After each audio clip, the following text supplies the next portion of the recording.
persistence pays off. You have to stay in it to win it, and you just have to keep going. And keep going might look like a couple of steps back to move a couple steps forward, and also understand that it is a process and it will end. It will come to an end. It will end with an offer. Wolfpack fans, welcome to Engineering Pack Pod. Today's guest is one of our own in the College of Engineering, Sarah Consini. Hi, Sarah. Hey, Marcy. Thanks for having me. We're so happy to have you. You are a relationship builder, a strategic thinker, and a student advocate. And as the Director of Corporate Relations and Career Services in the Electrical and Computer Engineering Department, you serve as a bridge between emerging talent and industry partners. You coach students, you lead career initiatives, and advocate fiercely, I know that about you, for the growth and potential of our graduates. With a background in counseling and career development, we know each other in another life in career development. You bring a wonderful perspective that's very powerful on the job search. And we're going to talk a little bit today about a word that may not normally be associated with the job search, which is empathy. Love that word. You picked that word. And so, first of all, I'd love to know why you picked that word for our conversation, because there's so many different ways we could go with this.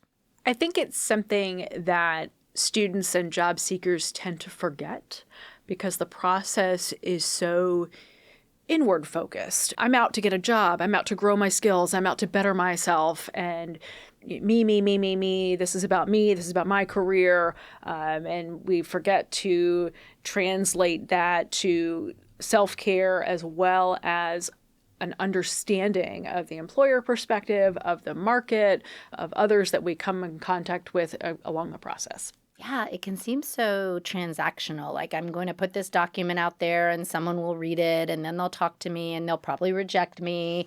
And so there's a lot of emotions tied into it. And you mentioned self-care in your definition. Can you expand a little bit more on what does it actually mean and understanding the employer and yourself with empathy? Dive into that. Yeah, so I think job seekers have a tricky job, as we all know. But I think the first thing is to get away from that idea that it's transactional and allowing yourself a job search strategy that includes both the transactional pieces, the applying, the writing the cover letter, writing the resume, checking the boxes, right? But we also want to then get into thinking about how can I expand who I know who can both support me and that I can learn from, right? That piece of empathy is also about wanting to learn. So we need, first of all, to reach out. Any good job seeker is going to reach out for support, whether it be from their career services office or from a trusted friend or family member who can guide them, support them, cheer them on, also help them identify resources. That's the self-care piece, right? Making yourself available to the things that can help you and support you in the process. But then also taking an opportunity, really, whether it's digging into the vast NC State alumni network or others you might know, to learn, to say, tell me more about your role, tell me more about your company, tell me more about your industry, so that I can learn and know things and have knowledge that can help prepare me for this really, really large task of job search. And then to tie it back to empathy, right, then that comes into play when we start to talk to the employers and we maybe understand this recruiter is balancing 39 candidates and 75 job requisitions and demands from the business to cut positions or open positions or fill positions quickly. And these hiring managers are doing more with less, smaller teams, fewer employees. And so we need to really lean into understanding what's happening in the market, understanding what's happening inside the company, to realize that not everything that happens to you as a job seeker is actually because of you. It simply is a cause outside of yourself. I think that can help with that empathic piece for both self and employer. So this is helpful. I had not heard the connection of learning with empathy. I have empathy in my top Gallup strength. So I know, okay, we share that in common. And I know that the way I look at it is being able to understand where another person is coming from. And I would love to hear your definition of that. And if I remember correctly, you also worked on the recruiting side before you came to higher education. So you have both sides of it. That's right. Yep. And empathy is that sense of understanding another's perspective. And so that comes into play, I think, a lot of times in relationship to maybe our patience with an HR person who says, I'll be back to you in 3 days, and really it's been 5. Or the hiring manager that says, yes, I'm going to put you to the interview panel, and then they change their mind, right? So that job seeker can struggle, right? Because that can feel like a personal affront. Like they didn't take me, they didn't accept me. But maybe let's flip that thought on its head and say, well, maybe there was another factor at play. Maybe there was something else going on that I am not aware of, that I don't know, that made this company change their mind, that made this person change their mind, that took things in a different direction. And so we can, because we're just often saying, what's wrong with me? What's wrong with me, right? And let's maybe not always go there, but maybe certainly think, what else could have happened that I don't know about that changed the course of the process here? That's important for us to expand on because I think it's in our nature to try to mind read or be a fortune teller and think like, what did I do wrong? And then you catastrophize in your head, well, maybe it was this part of the email that I sent out. And that's so hard though, Sarah. You said it, but I want to acknowledge that just to not take it personally, how do you do that?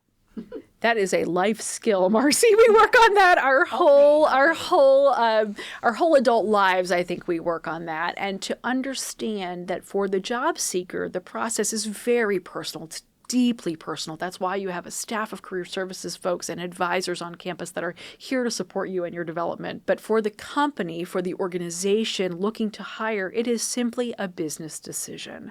And so it is not personal for them. They're really looking at all of the different factors in play, the talent you bring, the role, what it needs, the team and what it's like.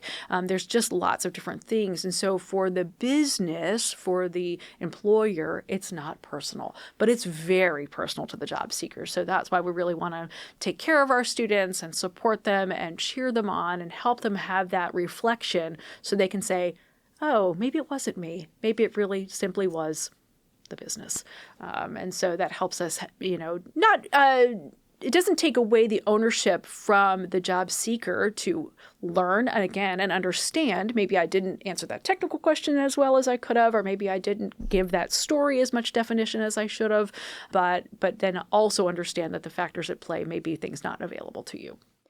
I like the way you described it. That is so important to realize. And like you said, it is a lifelong process because we are humans and we're complicated and you don't realize all the different things like, oh, I got rejected from something. Have you had a situation with a student or even in your own life where you've dealt with that rejection in that very, I want to say, the way that you dealt with it was not toxic, that was compassionate to yourself? Because I know you're a licensed counselor, and I want to hear you talk about that self-compassion piece. Sure. Gosh, I think I do this every day in my work, is helping students understand. Number one, it helps them to know the process is built on rejection. Okay, when I have a student apply to 100 jobs, I anticipate 5 responses, 3 of which are going to be a rejection. So 95 of them were no response or auto reject by our friend AI. And then 2 responses that might indicate an initial conversation or maybe an interview. So out of 100 opportunities, I'm expecting 5%. And so I don't think people realize that. I feel like what the statistics you just said need to be emphasized, that is just the numbers game of it. Right. Oh, and that could be debilitating. It's depressing too. Yeah, but I think for my students, it helps them say, oh, okay, I'm actually on track. I've applied to 50 jobs and I have only 1 response. And I'm like, you're on your way. You're right where I expect you to be. And so helps them to relax, to understand the process a little bit better. Now, relative to self-compassion, I think, and personal navigation of rejection is, again, to identify the factors that maybe are out of your control that led to the reasons that you might have been rejected, and also just identify, when do I need to take a break from the job search? When is it just too much? When simply I have pushed and pushed and pushed and applied to all the things and networked with everyone, and nothing is happening. And so do I need to step out? Do I need to take a few days, a few hours, a week away from the job search just to calm my mind, clear the space, and allow for a little bit of processing time? Very healthy, very normal, very suggested.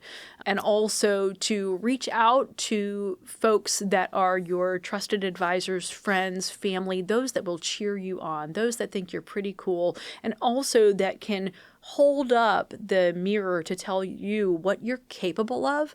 I think that's another piece. As we get all of this rejection can say, I'm not capable, I can't do it, right? And that we know is not true. But how do we combat that? We combat that by talking with folks who can really say, but I see these really great things in you. I see these skills, I see these abilities, I see these gifts. And so finding those folks to do that. And again, your career services person can absolutely be a first step in that direction if you just can't think of anybody else. No, you're right. And I want to just explain that we have multiple layers of career services here at NC State because it can be super confusing.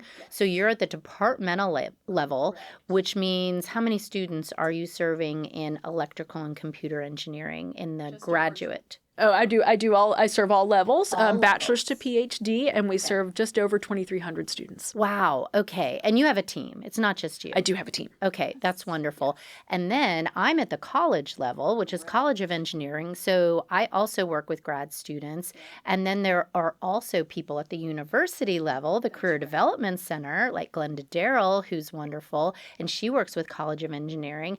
And one more layer, y'all, there's so much resources out here, is Kelly Round over at the graduate school does career readiness. So it can feel a little bit overwhelming, and where do I start? But any one of these people will get you to the right place. That's right. That's right. And if you don't know any of these folks or don't recognize these resources, start with your academic advisor. That person is trained and skilled and can point you in the right direction for the resources. Or maybe you need a little bit of personal counseling and coaching that you can find at the University Counseling Center or other off-campus resource that can really support you in the process. It is absolutely, and self-compassion also can look like reminding yourself about your hobbies, reminding yourself about your physical health and well-being, getting outside, being in touch with nature, being in touch with our friends. I mean, it can really look at all of the dimensions of wellness are really important during the job search. Right. And you tied it back to the phrase you used when we started the conversation, which was self-care. So the fresh air, the movement, the putting good things in your body, the support of these, what I call champions that are around you that can, as you said so nicely, hold up that mirror to you. That's all part of it. And you can kind of slip out of that and go into a funk. And you hear the negative voice in your head. So what's your advice to a student when they might say something like, well, what got me here to this very demanding, rigorous, competitive program was pushing myself hard and always expecting more. And now I'm in a situation where I want to get picked for the next thing and I didn't yet. And I keep hearing self-doubt. Sure. And I think, again, that self-doubt needs to be knocked on its side when we look at what are my real abilities? What am I good at, right? Digging into what did I do well today, even if it's a very small thing, right? Break it down, start small. I got out of bed. I went to that class. I wrote that paper. I did that research I said I was going to do. So getting down into those very, very small tasks, small goals that we can reach to say, I can accomplish things. I can do things. That'll help us get back on track and sort of out of that negative headspace. The other thing I want to caution job seekers about is that whole comparison game. Everyone around me has a job. Everyone got an internship offer. Everyone's making more money than me. I can absolutely assure you that is not true. And why can I say that? Because I'm looking at it from the 2,300 student perspective. So I have that joy of being able to see the bigger picture and being able to pull back and really look at that, 1,000-foot view of what's really happening. And does everyone have a job? They do not. And did everyone ace the interview? They did not. Does everyone make more money than you? They do not. So we can really help to combat some of that in our conversations and in our work together. It helps to hear that, Sarah, especially when there's so many messages coming at you about the media saying, oh, the economy and the job search and in technical fields. What are you seeing right now? I know you have your hand on the pulse. I know you're going from this podcast to dealing with talking to a very well-known employer who wants to hire our graduates. Are people cutting back? Is it tough right now? Yep. And I just came from a meeting for our national association looking at really the struggle, and this is pretty readily available to you in most media outlets, is that the business side of the company is very unsure of the market, unsure of what will come next in the market. So by its nature, a business is going to be conservative, is going to pull back, is going to say, let's not overhire, let's not take on too much risk, right? That's the way business works. So that you're going to see that play out. And so students often will say to me, well, I'm getting hired, but they also did layoffs. Or did you see there was a huge layoff last week? How could I get a job offer? Well, because there are two different parts of a business happening at the same time, where a business is making a decision to cut a group while hiring another. And so that's very normal in the job market for us to see those fluctuations. And so to ride the wave is important. So yeah, you got to stick with it. Persistence. It's so important because it's unfortunate that you were born at the time that this is when you're graduating and things are not like booming with all these jobs, but it goes in cycles. It does. So you got to stick with it. So for someone that's in the middle of a tough job search right now, maybe they feel you alluded to how many times they hear nothing, they're just ghosted. They feel unseen and they feel discouraged. What do you want them to remember about their value? And just this whole process, like, because I think people think their whole worth is tied to what this one person says about them, and it might not even be the right fit for them. Correct. Gosh, there's so many things I want to say to that person. I think the first thing I want to say is persistence pays off. You have to stay in it to win it. And you just have to keep going. And keep going might look like a couple of steps back to move a couple steps forward. And also to understand that it is a process and it will end. It will come to an end. It will end with an offer. It might not look like you thought. It might not sound like you thought. It might not feel like you thought, but it will end with an offer. And you will have something to do, and you'll make steps towards your next. And remembering that a career is made up of many, many roles. So this is merely the first of many. Right. It's not what you're going to do forever. It's just what you're going to do next. And you made me think of the dilemma I hear a lot from students, which is maybe I got the offer and then there's another offer I want that's maybe a little bit better. But when they're trying to weigh all of that, how can empathy play a part in that? And what do you advise them to do when it comes to, I know we have this R word called reneging, which we are all taught ethically, like you don't accept something and then 10 minutes later, 10 days later, a week later say, no, sorry, I got something better, because they stop interviewing and then the other students are moving on and they didn't get that offer. So I wonder if you could say your opinion on that.